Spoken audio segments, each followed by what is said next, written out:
नमस्कार, मैं उत्कर्ष कुमार और आप देख रहे हैं न्यूज़ ट्रायल भारत। नमस्कार, मैं उत्कर्ष कुमार, आप देख रहे हैं news trial Bharat. News trial Bharat को तुरंत सब्सक्राइब करें अगर आपने सब्सक्राइब नहीं किया है तो। इसके साथ ही हमारे स्टोरीज़ को लाइक करें, कमेंट करें, शेयर करें, ज़्यादा से ज़्यादा लोगों तक पहुंचाएं। आज जो है हमारा देश 78वां स्वतंत्रता दिवस मना रहा है। स्वतंत्रता दिवस की आप सभी स्वतंत्रता दिवस के आप सभी देशवासियों को शुभकामनाएं, ढेरों शुभकामनाएं और बधाई। तो आज 78वें स्वतंत्रता दिवस पर लाल किले के प्राचीर पर जो है देश के प्रधानमंत्री नरेंद्र मोदी ने देश को संबोधित किया। और इस संबोधन की जो सबसे खास बात रही कि मोदी ने 98 मिनट मतलब कि 1.5 घंटे से ज़्यादा 1 घंटा और 38 मिनट तक देश को संबोधित किया, देश के नाम अपना संदेश दिया। और इस स्पीच को, इस भाषण को जो है काफ़ी करीब से मीडिया घरानों ने खबर किया है। आपको बताते चलें कि इस भाषण के दौरान, इस झंडोत्तोलन के उपरांत जो देश को संबोधित किया भारत के प्रधानमंत्री नरेंद्र मोदी ने, तो उनमें उन्होंने कुछ अहम बिंदुओं पर जोर दिया, उस पर जो है अपना फोकस रखा। इसमें जो है एक तो यूनिफॉर्म सिविल कोड यूसीसी का मुद्दा रहा, वहीं पर जो है दूसरा मुद्दा रहा बांग्लादेश में हिंदू माइनॉरिटीज़ के साथ जो हिंसा के व्यापक घटनाएं हो रही है, उसको लेकर मोदी जो है काफ़ी चिंतित दिखे, उन्होंने अपनी बात कही। और इसके साथ ही साथ कई अन्य गंभीर विषयों पर और देश के हित के विषयों पर जो है उन्होंने अपनी बात कही। सबसे पहले बात करते हैं कि आखिर उन्होंने यूनिफॉर्म सिविल कोड पर क्या बोला। देश के प्रधानमंत्री मोदी ने यूनिफॉर्म सिविल कोड जो है सामान्य आचार संहिता यूसीसी जो है उसको कम्युनल बता दिया। मोदी ने कहा कि अब तक जो हमारा देश जिस यूसीसी को फॉलो कर रहा है वो कम्युनल। इसके साथ ही पीएम मोदी ने कहा कि हमारे देश को जो है यूनिफॉर्म सिविल कोड नया लाना होगा और ये नया सिविल कोड जो है वो कम्युनल ना होके सेकुलर होगा। और चूँकि ये कम्युनल यूसीसी है, यूनिफॉर्म सिविल कोड है, तो इससे भेदभाव झलकता है। ऐसा लगता है कि इससे धर्म के आधार पर विभिन्न धर्मों को, कुछ एक धर्मों को इसमें जो है उनके साथ जो है भेदभाव किया जा रहा है, समानता का अवसर नहीं मिल रहा है, समरूपता नहीं दिख रही है और ये देश के हित के लिए नहीं है, क्योंकि देश का जो सामाजिक ताना बाना है वो अखंडता में भी एकता का है और यहाँ पर समानता की भावना पर भी जोर दिया गया है। तो यूनिफॉर्म सिविल कोड सामान्य आचार संहिता, जिसको कि देश के प्रधानमंत्री ने कम्युनल बता दिया और बताया कि इसको ऐसा सेकुलर होना चाहिए, कम्युनल नहीं। भेदभाव की भावना इसमें बिल्कुल ही हीन होना चाहिए, नगण्य होना चाहिए, नहीं होना चाहिए, होनी चाहिए। आपको बताते चलें कि जैसे ही नरेंद्र मोदी का ये भाषण खत्म हुआ 98 मिनट का, 1.5 घंटे से ज़्यादा का, तो उसके बाद एक विपक्ष ने पीएम मोदी को आड़े हाथों ले लिया। पीएम मोदी के भाषण पर उन्होंने कड़ा जो है विरोध जताया है और टिप्पणी की है। कांग्रेस का कहना है, कांग्रेस के नेताओं का कहना है, इंडिया गठबंधन के नेताओं का कहना है कि जो पीएम जो है नरेंद्र मोदी, उन्होंने संविधान की शपथ ली है, संविधान की शपथ लेते हैं, 3 बार ले चुके हैं प्रधानमंत्री के तौर पर। और जो है अम्बेडकर की उन्होंने का उपहास किया है, उन्होंने अम्बेडकर जी को नाराज किया है।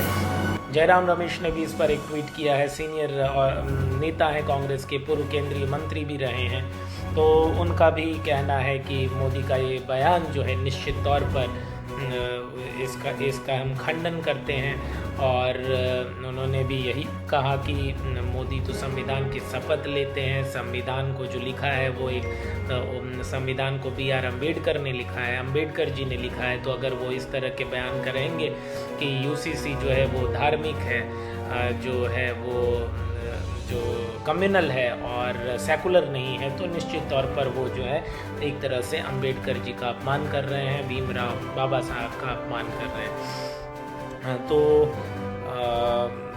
इस पर जो है इसके अलावा ही नरेंद्र मोदी ने अपने भाषण में ये भी कहा कि इस मुद्दे पर निश्चित तौर पर चर्चा होने की ज़रूरत है, हम चर्चा करने को तैयार हैं, कोई भी व्यक्ति आकर हमसे चर्चा कर सकता है, हमें अपनी राय दे सकता है, हम खुली बाहों से उनकी राय को सुनेंगे और राय जो भी उस राय मशवरा के साथ जो भी फैसला होगा उस फैसले पर आएंगे। हम स्वागत करते हैं विभिन्न लोगों का खुलकर, खुले विचार से, खुले दिल से वो आएँ और अपना वक्तव्य दें और देश की प्रगति में सहयोग करें। और जैसे दुनिया बदल रही है तो देश को भी बदलना चाहिए और विकास के पथ पे होना चाहिए।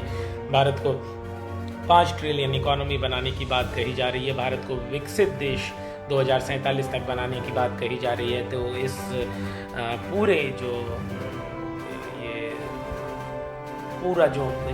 मकसद है वो पूरा करने के लिए निश्चित तौर पर कई सारी जो कमियां हैं देश में उसे दूर करने की नितांत ज़रूरत है, आवश्यकता है। और इस पर जो है कई धार्मिक, मुस्लिम के जो धार्मिक संगठन हैं उनकी प्रतिक्रियाएं आने लगी है। जो मुस्लिम कम्युनिटी के नुमाइंदे हैं उन्होंने, उनमें से एक संगठन के जो मुख्य नेता हैं उन्होंने कह दिया है कि हम जो हैं यूसीसी पर पीएम मोदी की बात से जो है जो हम और हमारा समुदाय जो है, हमारा जो कौम है, मुस्लिम जो हैं धर्म के अनुयायी, वो मुतमईन नहीं है, मतलब कि उससे इत्तेफाक नहीं रखते हैं, मतलब कि जो है हम नरेंद्र मोदी जी के इस कथन का समर्थन नहीं करते हैं। और इसके अलावा एक और मुस्लिम संगठन के नेता ने कहा कि पीएम और सरकार जो है वो मुस्लिमों पर, जो यहाँ देश में, हिंदुस्तान में माइनॉरिटीज़ है, उस पर एक तरह से अटैक करने की कोशिश कर रही है, उनके भावनाओं के साथ खिलवाड़ करने की कोशिश कर रही है। इसके साथ ही नरेंद्र मोदी ने फिर बांग्लादेश का भी जिक्र किया। बांग्लादेश की जो हाल के बांग्लादेश में जो 5 अगस्त को तख्ता पलट हुआ, शेख हसीना को भगा दिया गया, उनका इस्तीफ़ा ले लिया गया और वहाँ की सेना ने कमान संभाला, फिर अंतरिम सरकार बना दी और उसके बाद कई जगह हिंसक की घटनाएं घटी। उपद्रवियों ने जो है वो हिंदुओं के मंदिरों को नुकसान पहुंचाया, तोड़ फोड़ की, आगजनी की और इसके साथ ही साथ 200 से ज़्यादा हिंदुओं को मार दिया। और इतने पर ये नहीं रुके और जो है हिंदुओं के घरों को भी जलाया है और निश्चित तौर पर वहाँ की माइनॉरिटीज़ जो हैं काफ़ी परेशान दिख रहे हैं। इस पर भी पीएम ने कहा है कि बांग्लादेश में हिंदुओं की सुरक्षा सुनिश्चित की जाए और हिंदुओं की ही नहीं, जो माइनॉरिटीज़ हैं, जितने माइनॉरिटीज़ हैं, चाहे वो सिख हों या क्रिश्चियन हों, उन सभी की जो है सुरक्षा को जो है सुनिश्चित किया जाना चाहिए। तो 98 मिनट का ये भाषण था और पीएम मोदी ने बांग्लादेश के मुद्दे को लेकर कहा कि जल्द हालात यहाँ पर सामान्य हो जाएंगे और इंडिया जो है बांग्लादेश की हमेशा से मदद करता आया है और आगे भी मदद करता रहेगा। और 15 अगस्त के इस कार्यक्रम के दौरान जो एक अहम मुद्दा ये भी गरमाया रहा कि राहुल गांधी को चौथी पंक्ति में सीट मिली थी, जिसको लेकर विवाद गहराया और कांग्रेस ने इस मुद्दे को उठाया और जिस पर कि जैसे कि कई लोगों का इस पर कहना है कि ये जानबूझकर किया गया जो है कृत्य है, जिसमें कि राहुल गांधी को जानबूझकर पीछे की सीट दी गई। हालांकि वो लीडर ऑफ अपोजिशन है और उनका जो ओहदा है वो कैबिनेट मिनिस्टर के बराबर है। न्यूज़ ट्रायल भारत को तुरंत सब्सक्राइब करें, लाइक करें, शेयर करें, कमेंट करें और इन खबरों से, देश और दुनिया की रोज़ाना खबरों से रूबरू होने के लिए हमारे लाइव सेशन जो एडिटोरियल सेशन, संपादकीय सेशन, प्राइम आवर जो है उससे ज्वाइन करें। रोज़ शाम 5 से रात 9 के बीच में एवरेज औसत 40 मिनट का ये प्रोग्राम होता है। आज का दिन आपका मंगलमय हो। शुभ रात्रि, bye, good night, take care.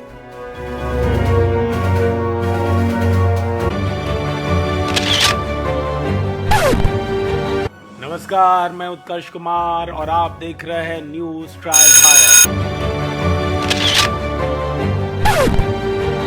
नमस्कार, मैं उत्कर्ष कुमार और आप देख रहे हैं न्यूज़ ट्रायल भारत। नमस्कार, मैं उत्कर्ष कुमार और आप देख रहे हैं न्यूज़ ट्रायल भारत। नमस्कार, मैं उत्कर्ष कुमार और आप देख रहे हैं न्यूज़ ट्रायल भारत। नमस्कार, मैं उत्कर्ष कुमार और आप देख रहे हैं न्यूज़ ट्रायल भारत।